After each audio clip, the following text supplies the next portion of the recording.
Fearless was the other ITV drama. Sorry. Is your Sainsbury's here, or is that just No. me? That's Okay. I watched it this evening, and I want to say so many things. Another six-parter. This stars Helen McCrory. Is that what we say? Or McCrory? I always want to say McCrory, but I don't know if it's That's right. how it's Mrs. spelled. Damian Lewis. Let's say No.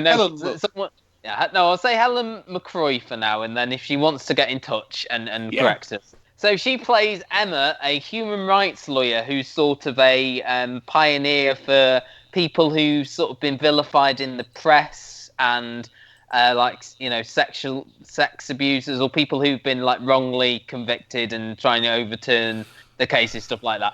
She gets approached by the ex-wife or ex-partner of Kevin Russell, a man who was charged with the murder of a schoolgirl 14 years ago. She reads about Emma's case and writes to her, and basically throughout the episode she learns, oh yes, there were some things done in the police investigation, some like leading questions, blah blah blah. There's enough evidence to suggest that something went awry. By the end of the episode, she sort of gets him off, and there's going to be a retrial. Running sort of coincide with that is another story involving Emma, where she's looking after the wife and child of a Syrian, someone who's wanted by the CIA. Why wouldn't you? Yeah, she's sort of a pioneering sort of human rights activist. Her dad, played by Wycliffe, is in hospital. He's dying.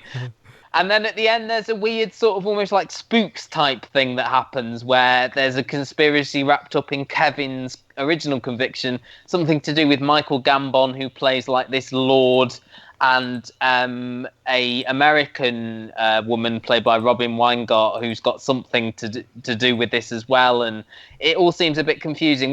Before you say your things that you're going to say, can I just sort of make my point here? Because I feel like there's three separate programs going on in this one program.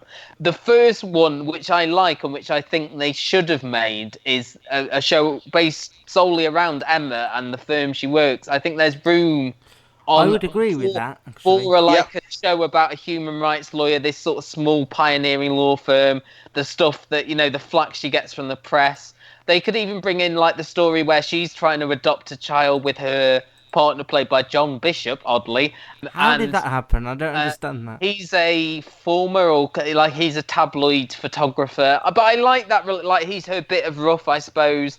Then the second show is Broadchurch 2, basically, because all these characters, Kevin Russell, his former partner, the family of the murdered schoolgirl, they all feel like they come from Broadchurch. So there's that, which I didn't like at all. And then there's as I said, this weird sort of espionage thing. The sort of arresting officer in the Kevin Russell case now works for, is it MI5 she now works for?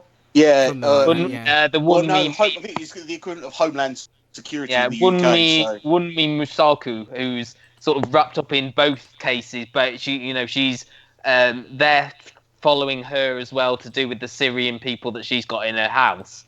So she's sort of entwined in her thing. And that's the third one. As you say, this is from someone who wrote... what's his name?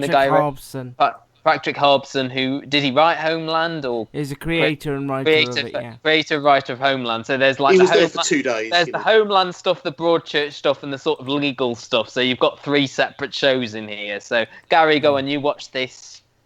This is a really good show, ruined by terrible editing and a confused storyline. The first 10 minutes of the show are terrible. They Absolutely really awful. I agree. If I was to tell you that I've thought about switching off after 10 minutes, I don't think you would have blamed me. No, I very nearly did too. The scene they should have started on is the scene about 15-20 minutes in, where she's listening back to the tapes, because that then tells you everything you need to know about her role and the storyline in the background, because it goes back over the case. Do you feel like you should be spoon-fed that much, though? Because I never felt, I don't know what's going on. I never felt that. Yeah, I like a show that does a slow reveal, but then I got frustrated with this one because I had no idea who the lead is 10 minutes in. No idea what the storyline is 10 minutes in. I think you're right. There is a case to be made that you don't need to be spoon-fed. You've got to get your audience hooked early. I agree there. Otherwise, what is to stop them from 10 minutes? And I think there's something here. I quite liked the stuff at the end with the Americans because I like a bit of intrigue. There was something decent there. And I do agree with you very much that I actually like the law firm idea much more than the individual case. It was really 50-50. But the 50 I liked was really good, but the 50 I didn't like was terrible. So where does that lead? Are you watching it again? I'm going to watch episode 2 because of the last 5 minutes. I'm with Gary on this. I think I'm going to give it another go and see where it leads. I'm not going to watch the second episode of The Lock. There's nothing. I'm not intrigued by that body in the water at all. But this had something at the end that made me think. I liked Helen McCroy in this. I will stick up for her performance in this. She was scenery chewing, I thought. I say the acting in the Broadchurch bit, that I'm going to call it from now on, that was all horrendous. The best bit for me was when she, as Gary said, where she was listening back to the tapes and she heard the tapping, of the evidence photos, and then you saw that scene, that flashback, and I thought that worked the best out of everything, just her listening back to these tapes. But I'm done. But I for all the reasons that Gary disliked it, I thought that majority of the acting, even though I do like Erin McCroy, I love her in Peaky Blinders, I just thought this is too... I don't know, it's not cliche, but I didn't believe any of it. There's too much, as I said, there's too much going on. There's 3 shows in one show. And the guy she was defending had some the guy she meets in prison Kevin. had some awful dialogue. I thought he was a horrible person. I didn't want him to come out of prison because I just hated his guts. You're right. Neither did his son. No. I just wasn't engaged, and if we didn't do a Ruddy podcast, then I wouldn't have watched. This wouldn't have even become... 2 out of the 3 parts of the show I'm slightly interested in. The legal drama and the espionage. The other part, hopefully if they don't dwell on it too much... But then it looks like the Homeland bit is connected up.